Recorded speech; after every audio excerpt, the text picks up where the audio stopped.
Richard, that is one hell of an introduction. You have accomplished a lot. I mean, before we jump in here, because we have a ton of questions to ask, everything we just talked about in your career here, what are you most proud of? What's the one thing that you'd love to highlight?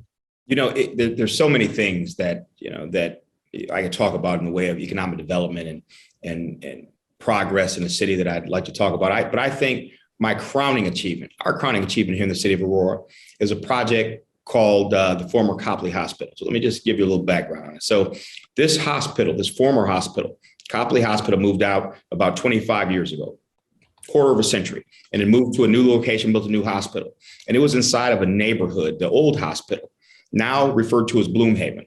But this was a 300,000 square feet albatross in the middle of a neighborhood, the oldest hospital in the city of Aurora. This is our original hospital, just falling apart and dilapidated, asbestos everywhere. And no mayor, two to three mayors before me, no mayor had any idea what to do with this property.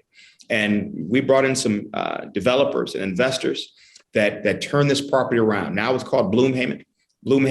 And now it's a huge 300,000 square foot success story for housing for senior citizens, housing for adults with disabilities.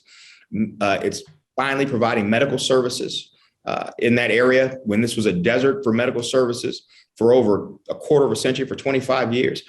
Our school district moves its headquarters out to this 300,000 square feet property. And now this property that was, a drain on our whole city and our whole community on the east side of Aurora, that we were getting about maybe $1,000 a year off of real estate property taxes. Now we're getting $1 million a year, providing over 250 full-time jobs, and it just improved the whole neighborhood. So now this neighborhood, with the houses declining and the neighbors sad about the fact they had this building crumbling and they're right next door to them, are all now rebuilding their houses, refurbishing their homes.